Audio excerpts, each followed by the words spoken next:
Hey, Jeannie Lynch coming back to you today. Welcome back to Spiritual Stories Worth Sharing. And I'm going to double back to an old playlist called Spiritual Modalities for a Spiritual Life.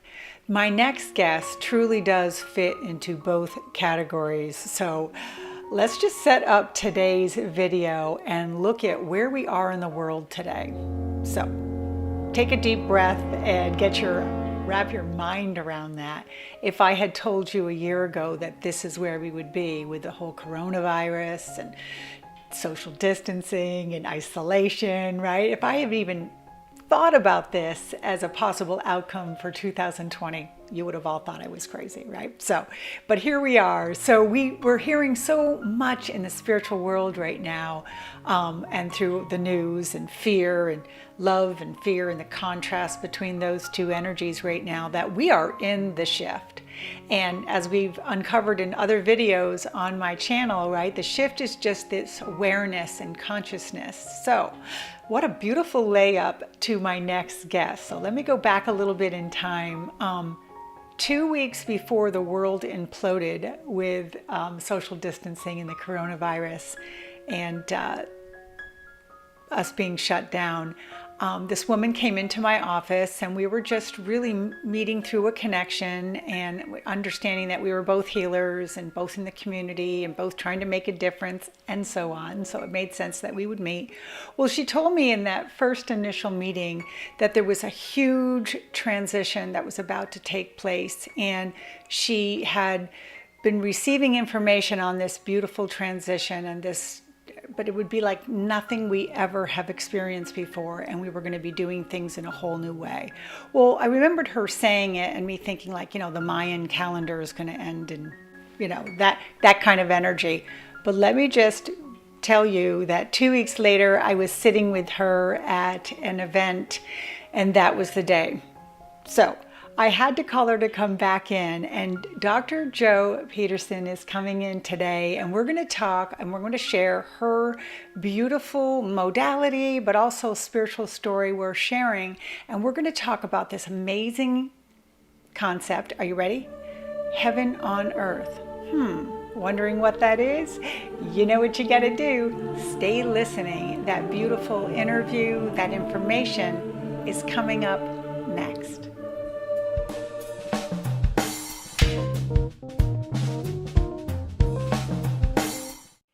Hey, thanks for staying clicked in. Just going to do a beautiful setup and tell you a little bit more about my guest coming in today before she comes in and this switches over to an interview. Are you ready? So Dr. Joy Pedersen, what I'd like to share with you is that years ago, she was actually working in Hollywood in the entertainment industry, and she was teaching people back then the law of attraction and opening up that door to uncovering that a lot of people in that industry were blocked. And so she was helping them work through those blocks. Well, that kind of begat her healing practice. Well, as life moved on and she was doing her spiritual practice, she had a little, let's just say a big visit from a very powerful angel, Michael. Perhaps you've heard of that angel before. And she started working directly with him. And you hear this so often with people who channel the light, right? They have different guides that can come in, and they can, ask for the ascended masters or call on the different angels that do different things. And we all know Michael, right? He's the keeper of safety. So at this time, Michael showed up, and they were going to write a book together. In fact, the name of the book is called The Wisdom of the Guardian. So that process started back in 2004. Well, 2011, she published her book and really started exclusively working with Michael. And I'm about to share with you this beautiful idea of heaven on earth. And it's really just shedding the dark, working towards the light and towards consciousness, which is really everything that's about the shift, right? So that's the setup to my beautiful friend, and I'm really excited to have a beautiful conversation with her and give you an opportunity to just dive in to, another way, another door opening, especially for now, with where we are in the world, right? You have nothing to lose except to expand your mind a little bit. Are you open for that? Let's do it. That interview is coming up next.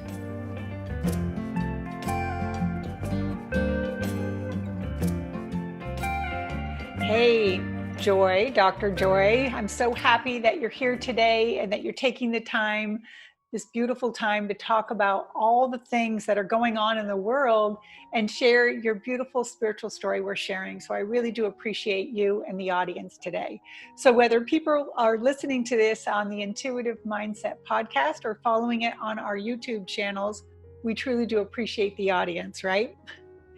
So Joy, I was hoping, I've already introduced you online. I was hoping that maybe you could just tell a little bit about kind of how you got into what you're going to talk about today and what was going on in your life so that we can open up that door to this beautiful spiritual story we're sharing. Well, first of all, thank you for having me. And I've been on a spiritual journey since I was a little kid. So it's just been an evolution ever since then. But in 2004, Archangel Michael appeared before me asking me to join him in a healing practice and to write his book, which was Wisdom of the Guardian. And yes, and it changed my life. And then fortunately, I've been able to change many other people's lives by identifying the cause of their specific challenges and helping set them free. Can you stop there too? Because I think a lot of people listening are like, the hook is Michael, right? The keeper of safety right now and the protector of all.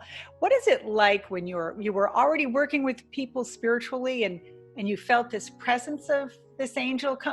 Let my audience know just how that experience and what that feels like. So in case other people, because does Michael just work with you, or does he work with many people? Does he work with everybody? Well, at the time he came to me, I didn't know it was him, but every Wednesday night I'd hear a booming voice, "You're going to find out who you are soon," which was very disconcerting. And then months later, he appeared in front of me, announcing who he was and also telling me that I was him incarnate.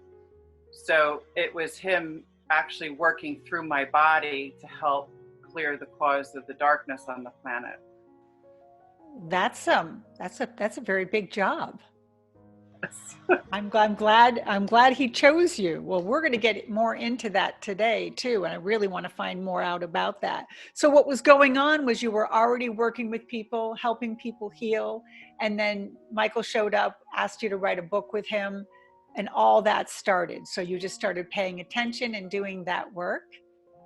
Well, I was really doing the spiritual healing on myself and anything that I would see in the world. Like, for example, when Desert Storm was in play, I was clearing the cause of that, and I could read past lives. So for example, I could see in that war, there were a lot of remnants in that war that started at the time of Alexander the Great. That's how long energy can last.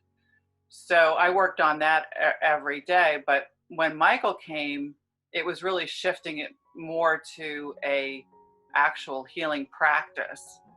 Up until that point, I was just doing it really for myself, some people close to me, and stories that would appear in the world.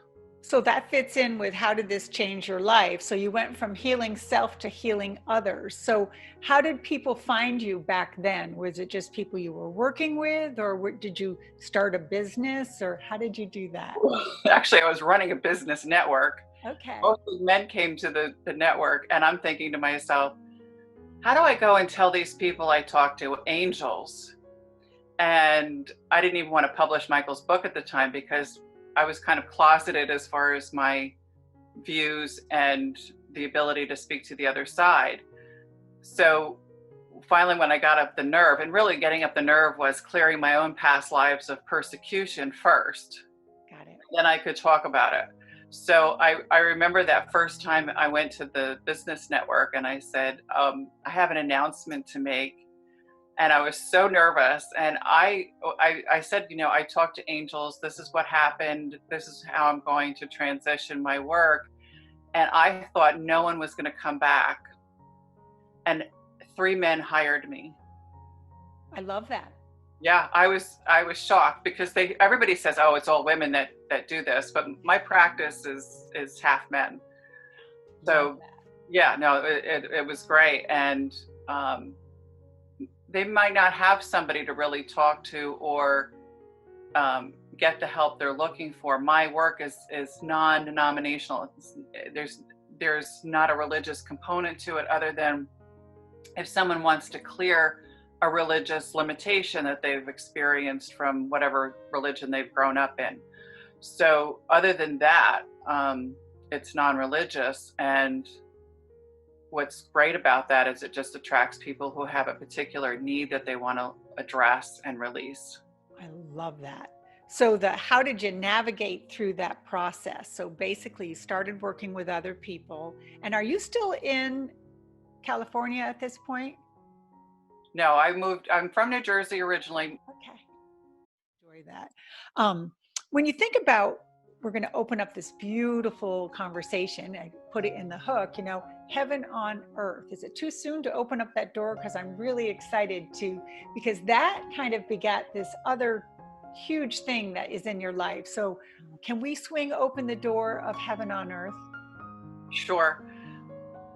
Over the years in working with Michael, I noticed that they would send me on missions, or I would be brought clients specific to certain stories. Many of those stories actually occurred in the Bible or were written about in the Bible, and I had to clear those. So in 2012, that big pivotal year that everybody was anticipating. The Mayan calendar, all that, yeah. I literally was sent to LA and spent months out there. And at the time, I was introduced to the man who carried the soul of Lucifer. Okay. And I had to deliver a letter from God asking him to return to the light. And part of that whole thing was really helping him return to the light, and a lot of his followers, who were also, many of which are fallen angels. Okay. So I thought after 2012 that my job was kind of over. There was a day that we had to sort of write the last chapter of the Book of Life before the last chapter was closed at 12:12 at 12:12. Wow. Okay. And my watch didn't even. I've never been able to get my watch going again after that. But there's another Book of Life that's already been created, and people have already been written in that who were supposed to move into this new age.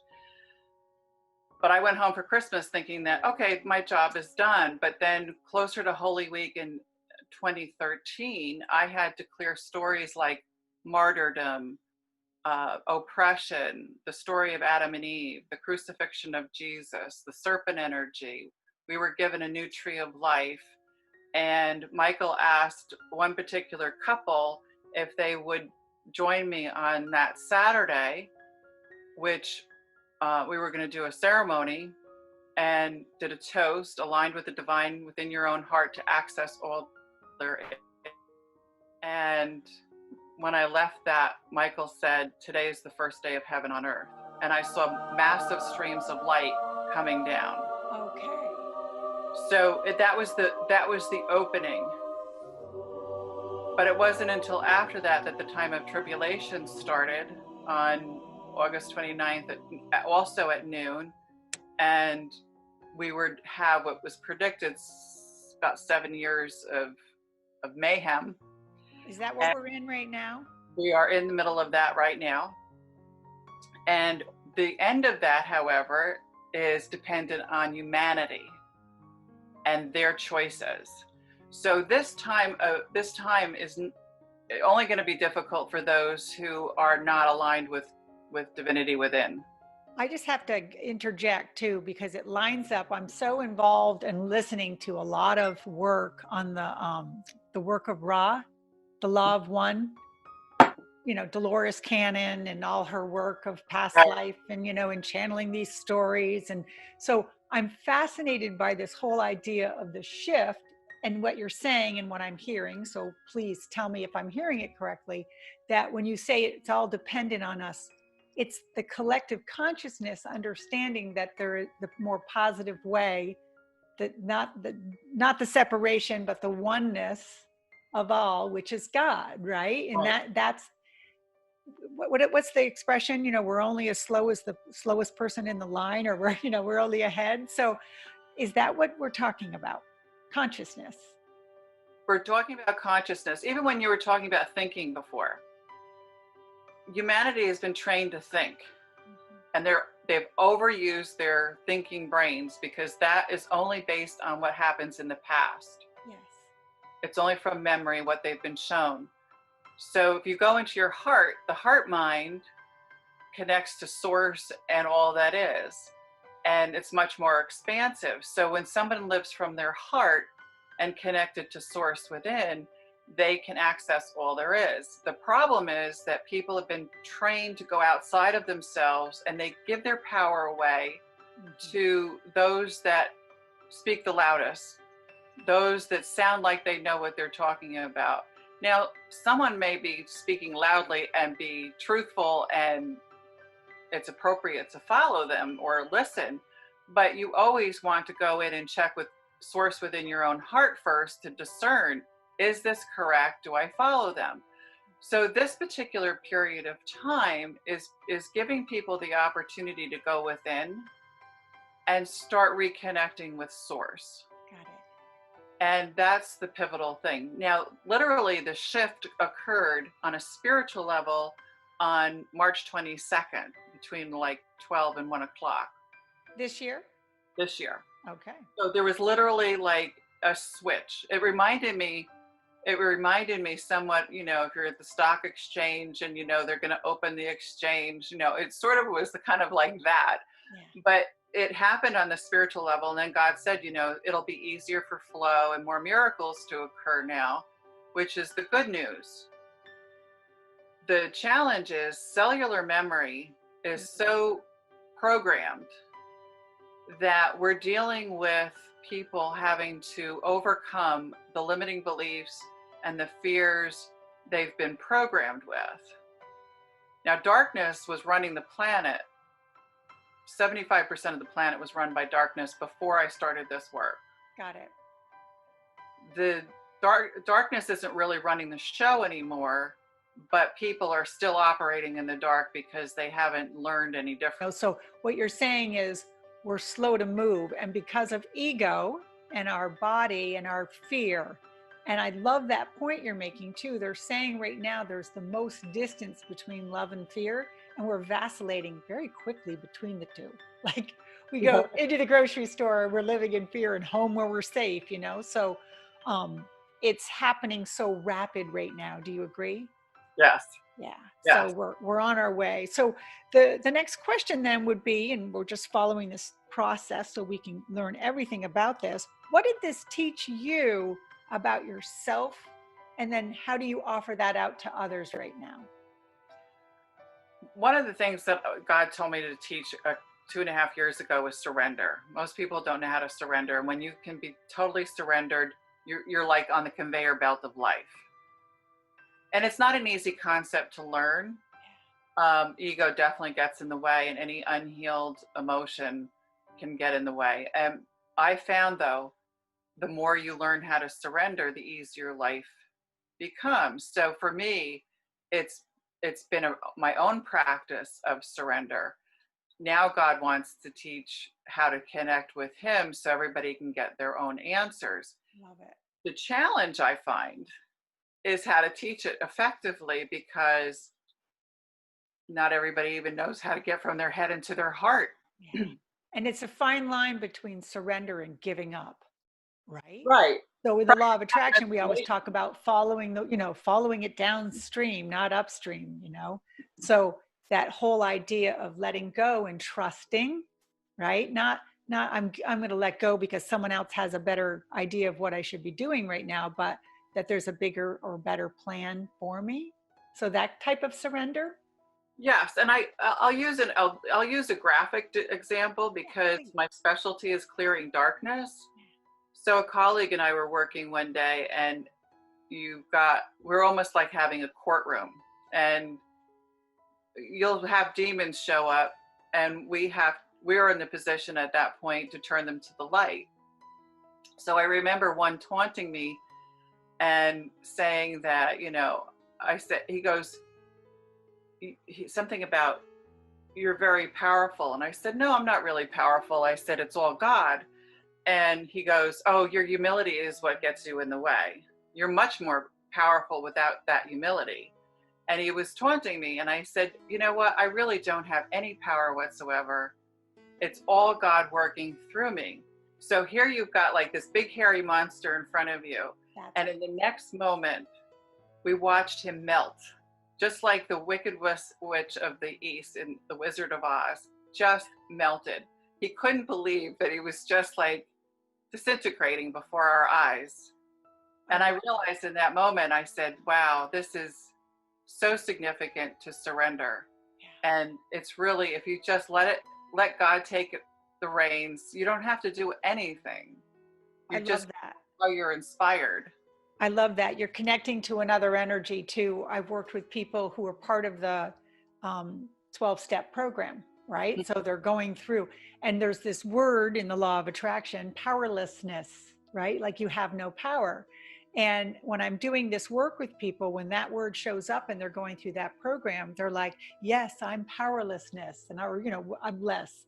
And I've had to stop a couple times and go, well, wait a minute, is that a bad thing? And they're like, no, because it's all God works through me. And so that's what you're saying. And I love that. It's giving that power away to someone. We're saying it's one. Really the greatest part of yourself. Yes. I love that. Oh, I love that.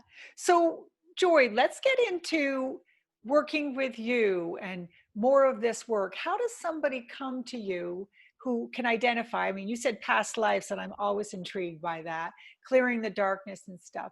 Do people find you through these types of mediums, or what's a good way to work with you? I guess is probably the best way to ask that.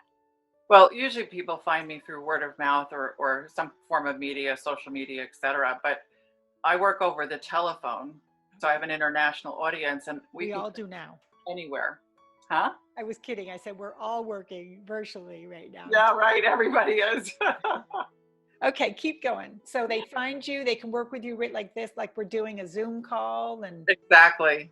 Okay. Are they sessions? Do people come to you once, or do they come to you repeatedly? Do they choose what you want to work on?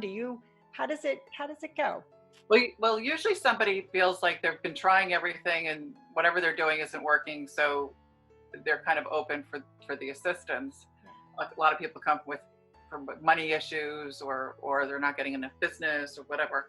So then what I do is I set up usually a series, and we work a half an hour every week, and we're identifying the hidden causes, and I just go sort of down a list as I'm intuiting. It's the transformation that's more challenging because it's getting into the layers of memory that are holding them back. And it could be ancestral memory or karma. It could be their past life memory or karma. And it's a variety of challenges. But the interesting thing is, since the shift occurred, even my practice is changing, and divinity is giving new tools and gifts to support people and releasing their stuff in a whole new way. So I anticipate my practice even changing. I'm even changing my group healing. I do once a month to a membership, and we're kind of addressing everything in a new way, but I can't automatically say, okay, we're going to do it this way, because I have to sit down and ask God, okay, how do you want me to do this now? Got it. And you're saying things like, to people who might not understand, a download for a healing, and do people have to hang up from you and then spend the next 30 days doing something that changes those beliefs for them, or are you working intuitively healing them in that session? I'm intuiting what the problem is, and God's doing the healing. Got it. Ooh. And it's all in divine timing. I love that. So how do people follow and become here, heaven on earth? Is this like a group we belong to, or is it a state of mind? Help me understand how to belong to this idea of heaven now. It's consciousness and where they're vibrating. Okay. The higher someone vibrates, the clearer they'll be in the information that they receive. For example, a lot of people can channel Michael, but it doesn't mean the information is going to be the same, because they may be receiving information based on a particular level of chakras they're vibrating at, or because their calling may be very different. Right. So the important thing is, where are you vibrating? And really going to source directly. And again, if your crown chakra is not open, you might not be getting the same information. If you're getting your information out of where you're vibrating at a root chakra or out of fear. I was going to say, there's a lot of prophecy about the end of times, and this is the end of times, but how they end depends on everyone's consciousness and where they're vibrating, and they have a choice. Those that are going in and aligning with God within will be fine and skate through, and those that are aligning with fear will have fearful outcomes. So I think that's pretty much a good door opener to you and to this process. I want to make sure, when you knew I was going to reach out to you and we were going to do this interview, and you're thinking about the things you wanted to say with where we are in the world right now, did I miss anything, or right now is your opportunity to make sure it gets said?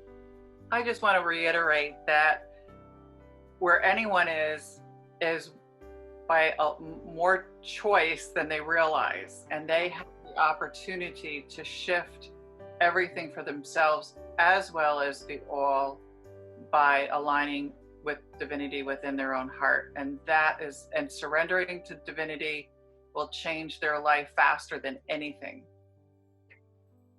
I love that. And that truly is your spiritual message, because those are going to be two questions in one. Phenomenal and perfect timing, right? Because so many people are in that fear-based thought right now, and I love that. So, okay, so we're going to move on. We're going to wrap up with our beautiful, fun music kicks up. We're going to do rapid fire. Are you ready for that? Okay, so you can't answer these long. They're quick one-answer questions. Ready? What is your favorite spiritual book besides the one you wrote with Michael? You can probably put that right at the top. We know that's the case. But is there another book that you really would like to share with others? I can't, because I always go above to get the answers.